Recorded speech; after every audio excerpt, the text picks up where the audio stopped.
Well, good evening YouTube channel. It's Belmont here. And this is another follow-up video of improvised tools. So, this one's for you, Papa.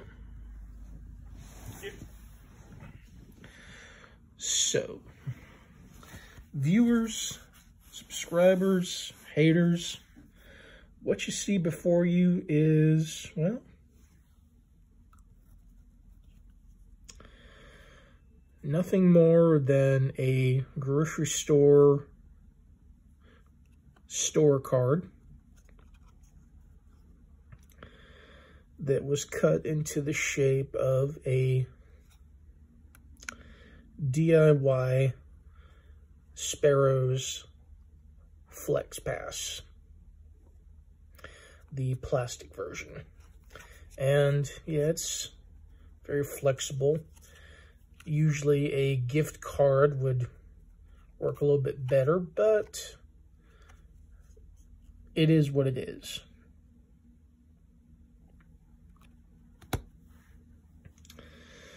These right here are probably not going to be commonly known to guys, men. These are bra wires.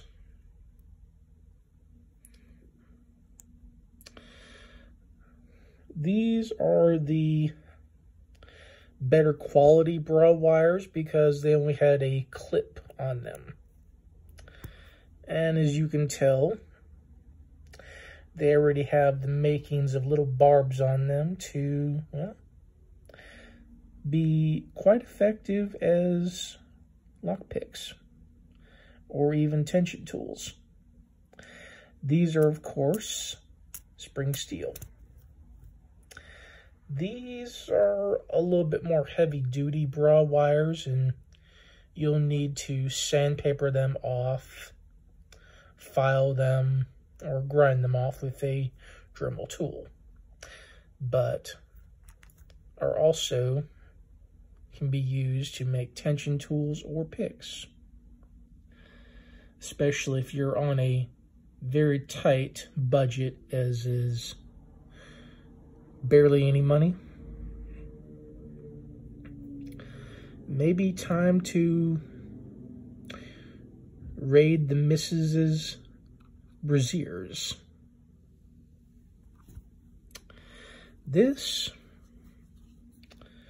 is nothing more than a 20-ounce soda bottle that was cut to essentially make this. This is a set of SHIMS. These are door shims.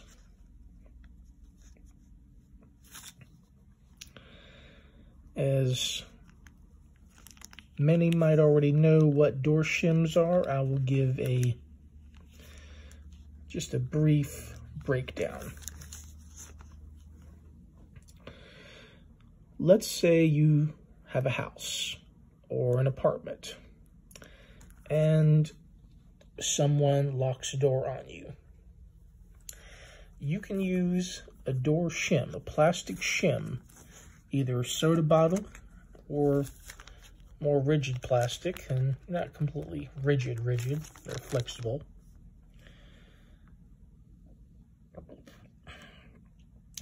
And you can slip these between the door to where the lock is, and a pushing motion slid over the latch to open it and bypass. And again, these are also made from just common soda bottles. And in my previous comment to you, I also suggested the Chinese set, the Yi Hong. Well, I've got two Yi Hong sets here. My 15-piece and my 22-piece. which I have bundled together with a large set of tension wrenches that I was given. So if your budgetary restrictions are, well, minimal, and you want an actual lockpick set, go with Yihong. They are spring steel, and they will serve their purpose.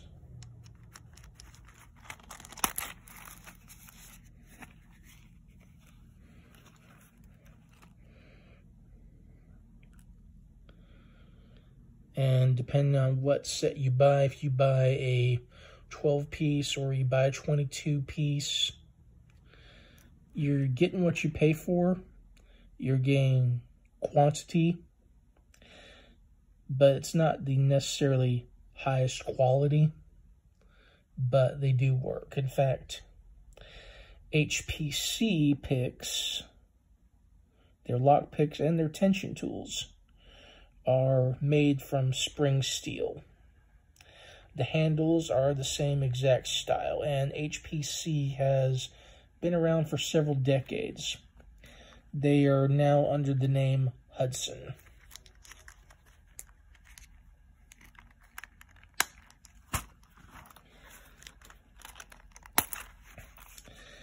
The pouch you'll be given for a set of Yihong is, it's not leather. I would say this is Naugahyde. It's not quite canvas, but it's effective. It's pretty good stitching. It feels a lot like pleather,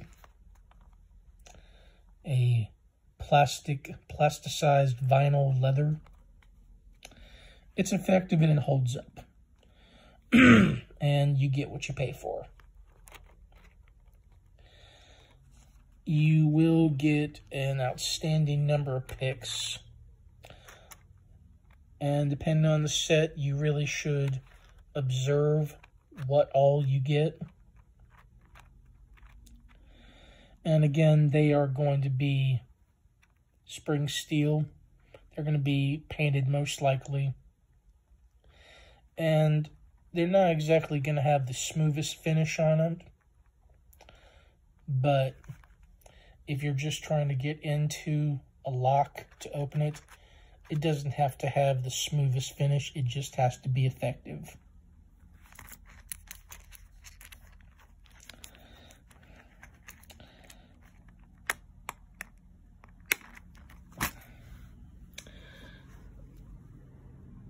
A lot of people would consider these three items here to be trash. And in truth, yeah, it is. But sometimes trash is all you got to work with. And you can do some pretty incredible things with a lot of imagination and a hell of a lot of improvisation, even if there's trash in front of you. Because, well, after all, MacGyver did it, and I'm referring to Richard Dean Anderson first because he's the original MacGyver. This is the man who carried around a Swiss Army knife, paper clips, bobby pins, and everything else to save the day, and never once considered using a gun for its actual purpose. So that's an example to follow by.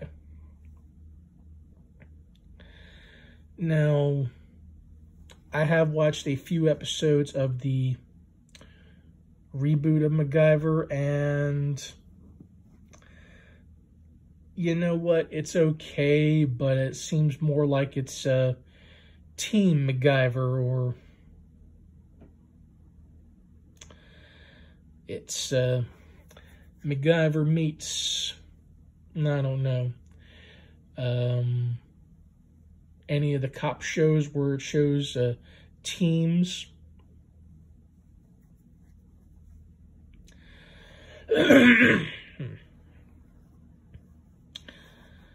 But again, if all you got is pretty much trash,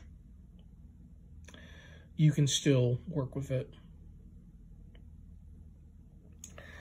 And for the lurkers,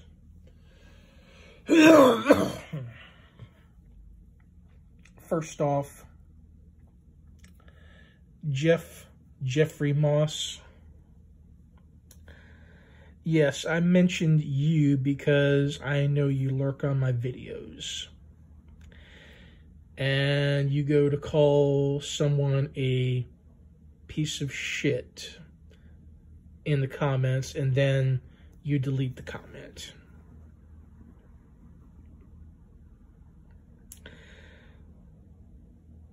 So if I am truly a piece of shit, what exactly does that make you if you're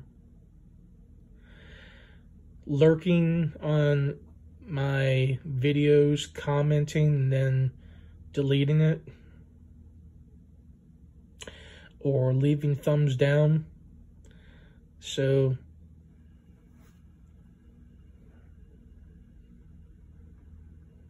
there's your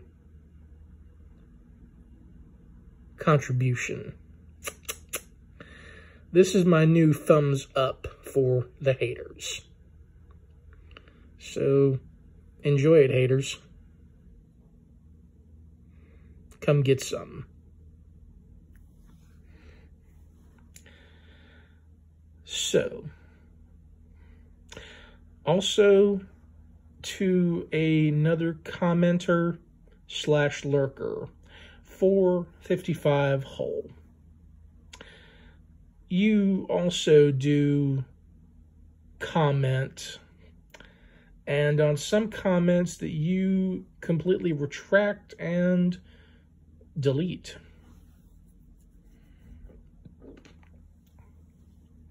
You ask me to demo this and demo that, and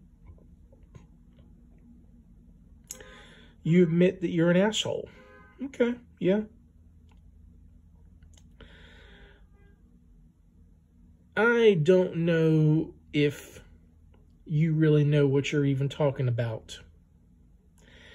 If you like to see a demo of certain things like the Southford SDJ 13 jigglers, there are several videos on YouTube already demonstrating their use and effectiveness, and you are more than welcome to search those videos out. However, I don't demo things at the whim of others. That's just not my nature. Also, it's great that you want to comment, and I'm all for it. But if you go to delete your comment like right after you post it, what's the point of you even looking at my videos in the first place? It serves no purpose. So try to keep that in mind. Otherwise, it just looks like you're trying to blow smoke up someone's ass. And I've seen quite a bit of that already from others.